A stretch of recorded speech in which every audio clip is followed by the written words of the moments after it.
Sathyajothi films பிரம்மாண்ட தயாரிப்பில் தனுஷ் நடிக்கும் கேப்டன் மில்லர் வெற்றி நடை போடுகிறது உலகமெங்கும். குறைந்த விலை நிறைந்த தரம் தங்கள் தேவைகள் அனைத்தும் ஒரே இடத்தில் ஜெயச்சந்திரன் டெக்ஸ்டைல்ஸ். நக்கீரன் நேயர்களுக்கு வணக்கம். இன்று நம்முடன் கருத்துக்களை பகிர்ந்துள்ள இணைந்திருக்கிறார் முன்னாள் சட்டமன்ற உறுப்பினர், திமுக தேர்தல் பணிக்குழு செயலாளர் திரு கடலூர் இள புகழேந்தி அவர்கள். வணக்கம் சார். அனைவருக்கும் வணக்கம். புத்தாண்டு பொங்கல் நல்வாழ்த்துக்கள். பொங்கல் நல்வாழ்த்துக்கள் சார். சேலம் பெரியார் பல்கலைக்கழக துணைவேந்தராக இருந்தவர் ஜெகநாதன். இவர் அங்கே முறைகேடு செய்திருக்கிறார் என புகார் அளிக்கப்பட்டது. அந்த புகாரின் அடிப்படையில் அவர் கைது செய்யப்பட்டார். அப்புறம் மாஜிஸ்ட்ரேட் முன்பு அவர் ஆஜர்படுத்தப்பட்டு அவர் ஜாமீன்லையும் வெளில வந்துட்டார். இந்த நிலையில் தமிழ்நாடு ஆளுநர் RN ரவி சேலம் சென்றிருக்கிறார். அப்போ இவர் பூங்கொத்து கொடுத்து வரவேற்கிறார். இதுக்கு பல்வேறு கட்சிகள் எதிர்ப்பு தெரிவிக்கிறாங்க.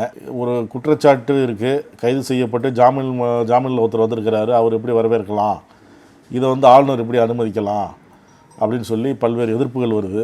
இது எப்படி பார்க்குறீங்க? நீங்கள் உங்களுடைய கேள்வியிலே சொன்னீங்க, அந்த பெரியார் பல்கலைக்கழகத்தின் துணைவேந்தராக இருந்த ஜெகநாதன் இல்லை, இன்னைக்கு இருக்கிறார். இருந்த என்று நீங்க கேட்டதுல ஒரு நியாயம் இருக்கு.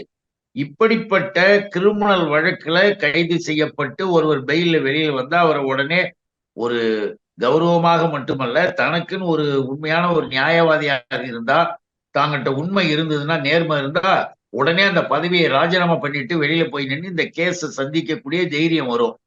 இல்ல வேந்தர் உடனடியாக அவர் மீது இடைநீக்கம் கூட செஞ்சிருக்கலாம். எதுவும் கிடையாது. இந்த கிரிமினல் வழக்குல கைது செய்து இன்னைக்கு பெயில்ல வெளியில அதுவும் கண்டிஷன் பெயில்ல வெளியில நேரம் ஆபீஸ் போய் உட்காந்து மறுபடியும் துணைவேந்தராக பணியாற்றி கொண்டிருப்பதே எவ்வளவு மோசடித்தனமானது. அதுக்கே முதல்ல இன்றைக்கு ஆளுநராக இருக்கிற RSS ரவி பதில் சொல்லணும். இன்னொன்னு, கவர்னர் என்பவர் கான்ஸ்டிடியூஷன் லா, இந்திய அரசியலமைப்பு சட்டத்தின் 162வது பிரிவின்படி அரசாங்கத்தின் ஒரு பகுதி, அரசாங்கத்தின் ஒரு அங்கம் தான் கவர்னரும். அப்போ மாநில அரசு ஒரு வழக்கை போட்டிருக்கு. வழக்கை போட்டு ஆய்வுகள் செய்து விசாரணைகள் செய்து அந்த வழக்கை கண்டிப்பாக போட்டுத்தான் ஆக வேண்டும் என்ற நிலையில ஒரு புகார் வந்ததை அடுத்து வழக்கு போட்டாங்க. கோர்ட்டுக்கு போய் பெயில்ல வெளியில வந்திருக்கிறாரு ஒரு ஆளு. நீ அரசாங்கத்தின் மூலமாக வழக்கு போடப்பட்ட ஒருவரை இன்னும் அவர் குற்றவாளி இல்லை என்று எந்த நீதிமன்றமும் யாரும் சொல்லாத நிலையில் எப்படி போய் ஒரு அரசாங்கத்தினுடைய உயர் அதிகாரியாக இருக்கிற, உயர் தலைமையாக இருக்கிற கவர்னர் அங்க போய் பார்க்கலாம்? ஒண்ணு, விசாரணை முடிஞ்சு தீர்ப்பு வர வரைக்கும் அவர் குற்றம் சாட்டப்பட்டவர் தானே. ஒரு அரசு ஊழியர் மீது ஒரு குற்றம் சாட்டினால், ஒரு கிரிமினல் வழக்கு போடப்பட்ட அரசு ஊழியருக்கு என்ன தண்டனை உண்டு? அவர் தொடர்ந்து அதே பணியில் இருக்கிறாரா? நல்லா யோசிச்சு பாருங்க. யூனிவர்சிட்டியினுடைய வைஸ் சான்சலர், லட்சக்கணக்கான மாணவர்களுக்கு வழிகாட்டக்கூடிய பல்கலைக்கழகம், அந்த பல்கலைக்கழகத்தினுடைய தலையாக இருக்கக்கூடிய துணைவேந்தர் மீது இப்படிப்பட்ட ஒரு குற்றச்சாட்டு என்ன? பூட்டர் ஃபவுண்டேஷன்றதை இவர் தானே ஆரம்பிச்சார் ஜெகநாதன். அதை மறுத்துருவாரா? பூட்டர் ஃபவுண்டேஷன் எந்த விதமான அனுமதியும் இல்லாமல் ஆரம்பிக்கப்பட்டிருக்கு. அந்த பவுண்டேஷனுக்கே இருக்கிற டெண்டர் ஒர்க்கு யூனிவர்சிட்டி அத்தனை ஒர்க்கும் கொடுத்துருக்காங்க. கோடிக்கணக்கான ரூபாய்களை அதுல வச்சுக்கிட்டு டிரான்ஸ்பர் பண்ணியிருக்கிறாங்க ரெண்டு பேரும். யாரு ரெண்டு பேருன்றோம்? இந்த RSS ரவி என்ற கவர்னர். ஏன் தெரியுமா? விழுந்தடிச்சுக்கிட்டு ஓடுற எல்லாரும் கேட்கிறாங்க, எப்படி, ஏன் அங்க எதுக்கு போகணும்? இப்ப என்ன அவசரம், என்ன அவசியம்? அவசரம் எதற்கு, அவசியம் அதற்கு பதில் சொல்லுங்க. என்ன சொன்னாரு? அலுவல் சார்பு கூட்டம் ஒண்ணு, ஆய்வு கூட்டம் வச்சிருக்கிறோம் பெரியார் பல்கலைக்கழகத்துலன்னு சொல்லி போனா, அலுவல் சார்பு கூட்டத்தை வச்சா என்ன செய்யணும்? சிண்டிகேட் மெம்பர்ஸ் எல்லாம் அழைப்பு கொடுத்தியா? அங்க இருக்கிற அனைத்து ப்ரொஃபசர்ஸ்க்கும், உயர் நிலையில் இருக்கிற ப்ரொஃபசர்ஸ்க்கு அழைப்பு கொடுத்தீங்களா? உயர் அலுவலர்கள் யாராவது அழைப்பு கொடுத்தீங்களா? மீட்டிங் ஒழுங்கா நடத்துறீங்களா? ஒண்ணுமே கிடையாது. நீ அங்க போனதற்கு காரணமே உன்னுடைய ஏவலாளாக எடுபிடியாக இருக்கக்கூடிய மிஸ்டர் ஜெகநாதனை சந்திக்க 30 நிமிஷம் தனியா உட்காந்து பேசியிருக்க. என்ன பேசுனீங்க? எங்க பேரை சொல்லிடாத, நாங்க எவ்வளவு பணம் வாங்கணும்னு சொல்லிடாத, நாங்க உன்னை காப்பாத்துறோம், நீ ஒன்னும் கவலைப்படாத ஜெகநாதன் அப்படின்னு ஆறுதல் சொல்ல போனீங்களா? ஏன் தெரியுங்களா? இந்த கவர்னரு அரசியலமைப்பு சட்டப்படி அரசாங்கத்தின் ஒரு பகுதியாக இருக்கிற கவர்னரு அரசாங்கத்தால் குற்றம் சாட்டப்பட்ட ஒரு நபரை போய் சந்திக்கிறது ஒண்ணு. ரெண்டாவது, உனக்கு தலை இருக்குது டெல்லி, அதான் RSS, நாக்பூர், பிஜேபி. இந்த நபர்கள் யாரு? இப்படிப்பட்டவர்களை இந்தியா முழுவதும் பணியில அமர்த்தி அவர்கள் மூலமாக பல வழிகளில் கொள்ளையடித்து அந்த கொள்ளையடித்த பணத்தை RSS, பிஜேபிக்கு நிதியாக சேர்க்கிற வேலையில செய்யறது ஒண்ணு.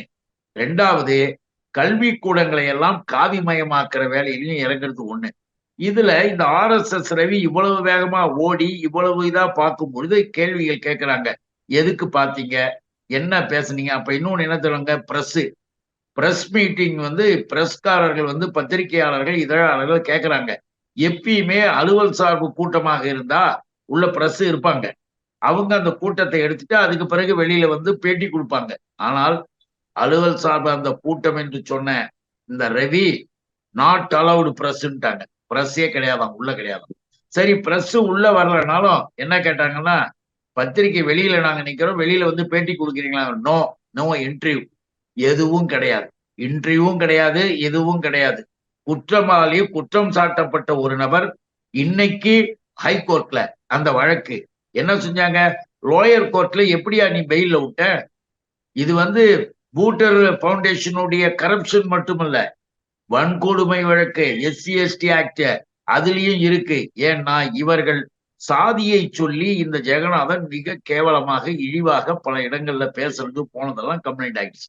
இப்போ அந்த சட்டத்துல இருக்கும்போது எப்படி உடனே பெயில் கிடைச்சது, எப்படி பெயில்ல விட்டீங்க அப்படின்ற கேள்வி வந்த உடனே ஹைகோர்ட் நோட்டீஸ் கொடுத்தது. நோட்டீஸ் கொடுத்து இன்னைக்கு வச்சு 19ஆம் தேதி வழக்கு போட்டுருக்காங்க, வருகிற 19th அன்னைக்கு ஃபைனல். எதுக்காக இதெல்லாம் சொல்றோம்னா, இப்படிப்பட்ட சூழ்நிலைகளில் கல்வி நிலையங்களில் இப்படி இருந்தால், அதனாலதான் நம்முடைய முதலமைச்சர் மிகச்சரியாக, இது குஜராத் மாடல். யாரு, ரவியும் ஜெகநாதனும் சந்திச்சது, ரவியை சந்திக்க சொன்னது மேல இருக்கக்கூடிய பிஜேபி, RSS, குஜராத்திஸ். ஆக குஜராத் மாடல் அது. ஆனா திராவிட மாடலாக நம்முடைய முதல்வர் கேட்டார் மிக தெளிவாக, இனிமேல் சான்சலர்கள் எல்லாம் முதலமைச்சரா இருக்கணும். சான்சலர்னா கவர்னர் இருக்கக்கூடாது. அவருக்கு தமிழ்நாட்டுக்கு என்ன சம்பந்தம்? ஏதோ நியமன போஸ்டுக்கு வரக்கூடிய ஒரு ஆளு, மக்களால் தேர்ந்தெடுக்கப்பட்டவர் சான்சலரா இருக்கணும். அரசாங்கத்தினுடைய நிர்வாகிகள், அமைச்சரவைகள் எல்லாம் கூடி கல்வி நிலைகளிலே அக்கறை கொண்டு VC-யை நியமிக்கணும், வைஸ் சான்சலர் நியமிக்கணும் என்றெல்லாம் நம்முடைய அரசின் மூலமாக தீர்மானங்கள்லாம் நிறைவேற்றப்பட்டிருக்கு, எல்லாம் சொல்லியிருக்காங்க. ஆக இந்திய துணைக்கண்டத்தில் ஒட்டு மொத்தமாக நாசம் பண்ணுவது என்பது மட்டுமல்ல, கல்வியைவே கேள்விக்குறியாக ஆக்குற வேளையில் பிஜேபி இறங்கி இருக்கிறது என்பதற்கு இது ஒரு ஆதாரம், இது ஒரு அடையாளம். துணைவேந்தர் ஜெகநாதன் முறைகேடுல ஈடுபட்டிருக்காரு, புகார் அளிக்கப்பட்டிருக்கு. நீங்க ஆளுநர் இந்த நேரத்தில் அங்கே போய் அவர் சந்திச்சு பேசியிருக்கிறார், ஆளுநருக்கும் இது தொடர்பு இருக்கும்னு சொல்றீங்க. ஒரு அனுமானத்தின் மேல தான் சொல்றீங்க, அப்படிதானே? அப்படி அல்ல. எதுவுமே ஒரு வழக்கு, ஒரு கிரிமினல் வழக்கு, நானும் ஒரு அட்வொகேட் என்ற முறையில இதை குறிப்பிடுறேன். ஒரு அட்வொகேட் என்ற முறையில ஒரு அக்யூஸ்ட் ஒருத்தங்கிட்ட யாரு போய் நெருங்கி பழகுவாங்க? யாரு அக்யூஸ்ட் போய் ஆறுதல் சொல்லுவாங்க? மிக தெளிவாக குற்றம் சாட்டப்பட்டவனை யார் வரவேற்பாங்க?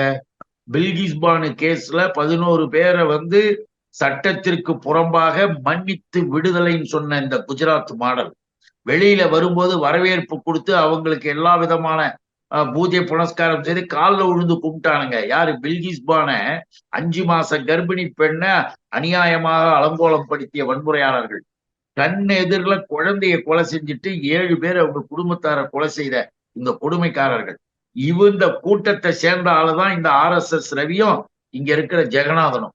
எதுக்காக இதை சொல்றோம்னா, சட்டத்தையே மதிப்பதில்லை, சட்டத்திற்கு புறம்பாக நடந்து கொண்டிருக்கிறார்கள். அதுதான் இப்ப நடந்துகிட்டு இருக்கு. அந்த வேலையில தான் நாம கவர்னரை கேள்வி கேட்டோமே தவிர அனுமானத்தின் அடிப்படையில அல்ல. மிக தெளிவாக, இன்னைக்கு வேணா நீ கவர்னரா இருக்கலாம், ஆனால் நாளை உன் மீது நடவடிக்கை நிச்சயமாக உண்டு. கிரிமினல் வழக்குல நீயும் ஒரு குற்றவாளியாக வருவதற்கான நிலையை நீ தான் உருவாக்கி இருக்கிற. கிட்டத்தட்ட 2000 மாணவர்கள், திராவிட முன்னேற்ற கழக மாணவரணி மட்டுமல்ல, பல்வேறு அனைத்து எதிர்கட்சி மற்றும் உள்ள சமூக அமைப்புகளை சார்ந்த மாணவர்கள், அமைப்புகள் அத்துணை பேரும் 2000 பேர் அங்க போர்க்களத்திலே எதிர்த்து சொன்னாங்க, கருப்பு கொடி காட்டினாங்க.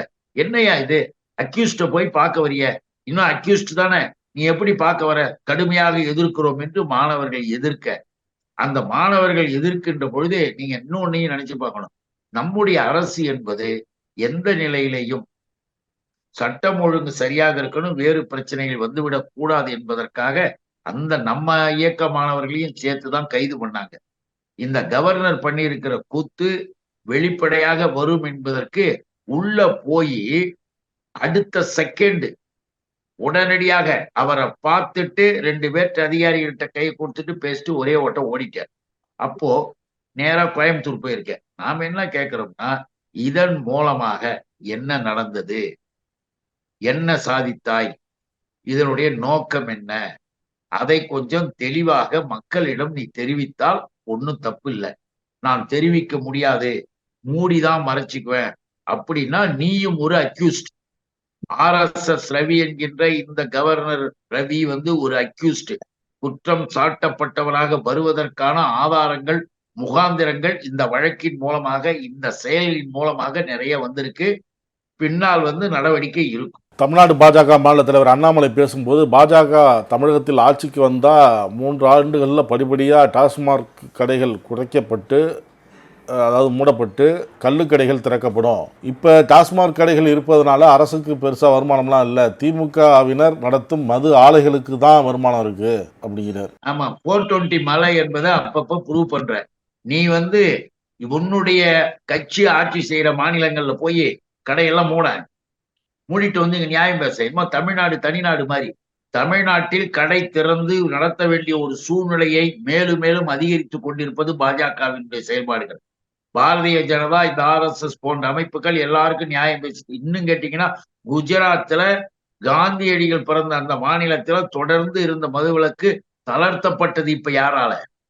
போர்பந்தர்ல காந்தி பிறந்த அந்த ஊர்ல டேங்க் கட்டி அந்த டேங்க் மூலியமா சாராயத்தை கைப்பம்பு போட்டு அடிச்சு விற்கிற கூட்டத்தை சேர்ந்த இந்த அண்ணாமலை 420 மலை தமிழ்நாட்டுல கள்ளுக்கடை திறக்க போறாரு. என்ன ஓட்டு விழுன்னு சொல்லிட்டு இதை செஞ்சா இப்படியா, அதை செஞ்சா இப்படியா, ஏதாவது சொல்லிட்டு நீங்க சொன்னது எதையாவது செஞ்சிருக்கீங்களா? முதல்ல டாஸ்மாக் கடையின் மூலமாக என்ன தெரியுங்களா? வேற ஒண்ணும் கிடையாதுங்க.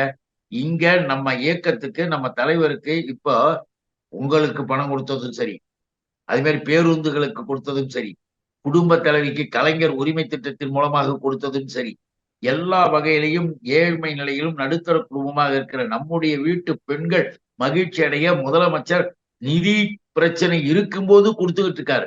அந்த நிதி வருகின்ற வருவாய்களில் சிலவற்றிலே இதுவும் ஒன்று, அவ்வளவுதான். ஆனா அண்ணாமலைக்கு என்ன வேலை தெரியுங்களா? 420 மலைக்கு டெல்லிக்கு போக வேண்டியது, போயிட்டு உட்கார வேண்டியது யார்? அண்ணாமலையும் இந்த சாராய டிப்போ நடத்துகின்றவர்களோடு நெருங்கிய உறவாக இருக்கக்கூடிய பிஜேபி காரர்கள். எனக்கு அவங்க பேரெல்லாம் பட்டியலே இருக்குது. ஏன்னா ஒவ்வொரு கோர்ட் இதுலயும் பாத்தீங்கன்னா, ஸ்டேஷன்லயும் பாத்தீங்கன்னா, அரெஸ்ட் பண்ணக்கூடிய போதைப் பொருள் விற்பனையாளர்களே பிஜேபி காரங்க தான். கஞ்சா விற்பனையை தொடர்ந்து டெல்லி, சென்னையில செஞ்சுக்கிட்டு இருக்கிற ஒரு லேடிக்கு மகளிரினுடைய மாவட்ட பொறுப்பு கொடுத்திருக்கிறது 420 மலை.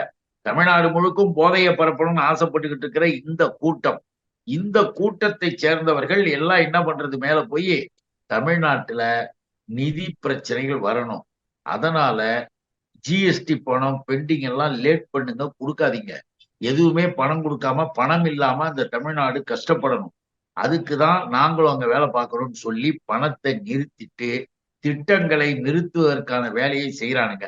அதனால என்ன பண்றான்? டாஸ்மாக்ல இருந்து கொஞ்சம் மாநில அரசுக்கு வருமானம் வருது, அதையும் நம்ம கெடுத்து குட்டிச்சவள் ஆக்கணும் அப்படின்னு சொல்லி டாஸ்மாக் நான் மூடிடுவேன், நீங்களும் மூடிடுங்க. எங்களுக்கு மக்கள் மது அருந்து விட்டு போவது என்பதில் உடன்பாடே கிடையாது. மதுவிலக்கு கொள்கையில் அழுத்தமாக இருந்த நாங்கள் இன்றைக்கும் சரி, உங்களுடைய பிஜேபி, உங்களுடைய கட்சி, இப்ப பக்கத்துல புதுச்சேரி இருக்கு, புதுச்சேரியில உன் பிஜேபி தானே, உன் கூட்டணி தானே, மூடாங்க. போய் அங்க கள்ளுக்கடையை துறைய, அங்க இருக்கிற கடையெல்லாம் மூடிட்டு நான் கள்ளுக்கடையை திறப்பேன்னு சொல்ல பார்ப்போம். ஏன் அங்க சொல்ல முடியல, இங்க சொல்ல வர?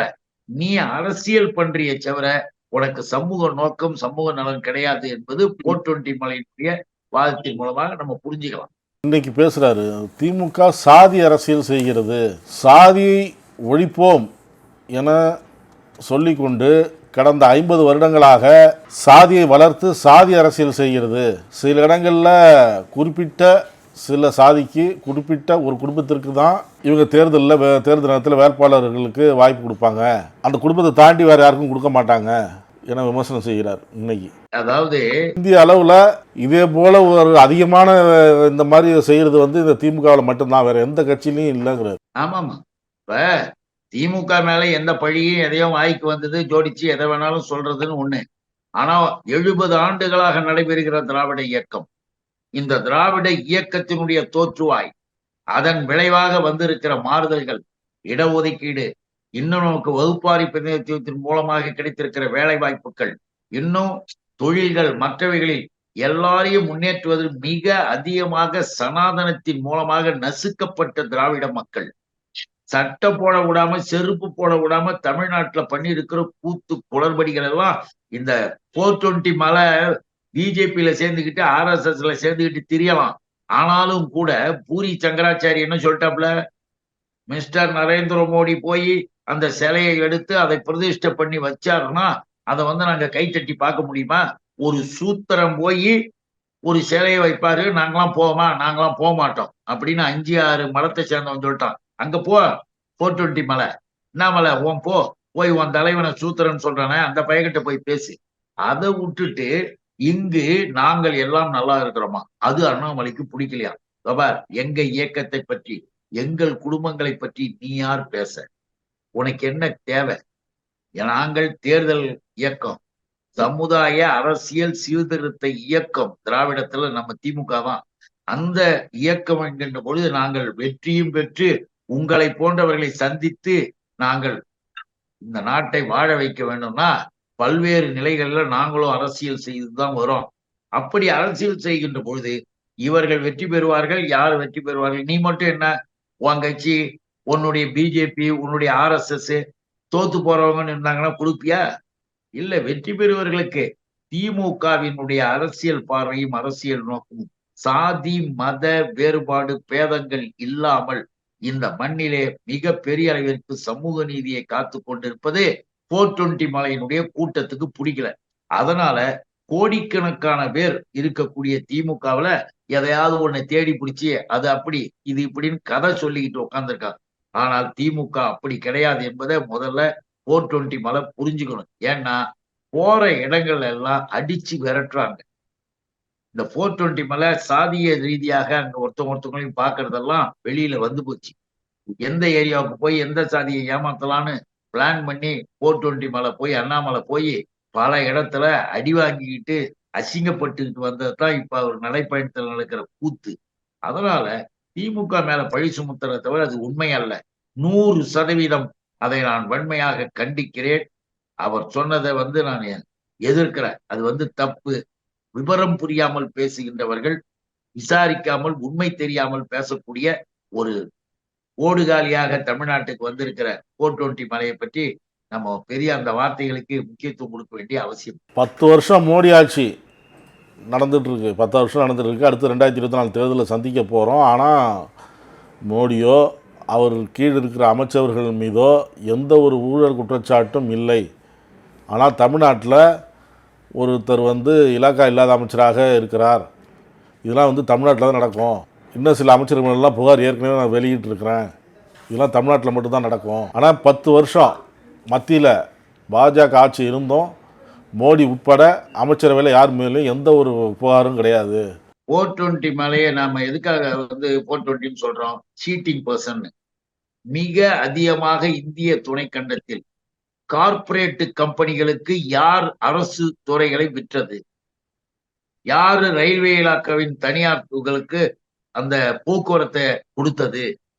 விமான நிலையங்களை ஏன் தனியாருக்கு வித்தது? எல்லா இடங்களிலேயுமே ஊழல். ஊழல் என்பது கொஞ்ச நஞ்சம் அல்ல, வெளிப்படையாக எல்லா இடத்திலும் எல்லாம் வழக்கில இருக்கக்கூடிய சூழ்நிலையும் முதல்ல புரிஞ்சுக்கணும். அமித்ஷா மேல ஊழல் வழக்கு இருக்கிறது தெரியுமில்ல? 420 ஊழல் வழக்குகளை போடப்பட்டு உன்னுடைய பிஜேபியினுடைய அரசினுடைய அதிகாரத்தில் இருப்பவர்கள் எல்லாம் கோர்ட்டு கலைஞ்சது உனக்கு தெரியும்ல? இன்னைக்கு இப்ப இந்த நிலையில் கூட ராமர் கோயில் கட்டுறதுல கூட நீ வசூல் பண்ணதுக்கு கணக்கு காட்டினியா? வெளி மாநிலங்களிலும் வெளிநாடுகளில் இருந்தும் பல்லாயிரம் கோடிகளை கலெக்ஷன் பண்ணியிருக்கீங்க. எல்லாம் எங்க போச்சு உனக்கு தெரியுமா? எல்லாரும் வந்து ஆட்சியை நடத்தி மக்களுக்கு நல்லது செய்யணும்னும் போது உன்னை போல இருக்கிற தற்குறிகள் ஒரு கம்ப்ளைண்ட கொடுத்து அது ஒரு வழக்காக்கி அப்புறம் அந்த வழக்குல அவங்க விடுதலை ஆகி வர வரைக்கும் அவங்க ஏதோ ஊழல் செஞ்ச மாதிரி பேசிக்கிட்டு உட்கார்ந்துருக்கீங்க. ஆனா உண்மை என்ன? சட்டப்படியாக திருடக்கூடிய திருடர்கள். இப்ப ஒரே ஒரு உதாரணம் சொல்லணும்னா, இப்ப பிஎம் கேர் ஃபண்ட் இருக்குல்ல, அந்த கேர் ஃபண்ட் இருக்காது என்னது, அதுக்கு என்ன அதுல போட்டுட்டாரு யாரு? மிஸ்டர் நரேந்திர மோடி. இந்த கேர் ஃபண்ட்ன்றதுல யார் கொடுத்தார்கள் என்று தெரியாது, எவ்வளவு கொடுத்தார்கள் என்று யாருக்கும் சொல்ல முடியாது, எவ்வளவு அதிலிருந்து செலவு செய்தோம் என்று சொல்ல முடியாது. இது தகவல் அறியும் உரிமை சட்டத்தில் இருக்குன்னு விலக்களிக்கப்பட்டது.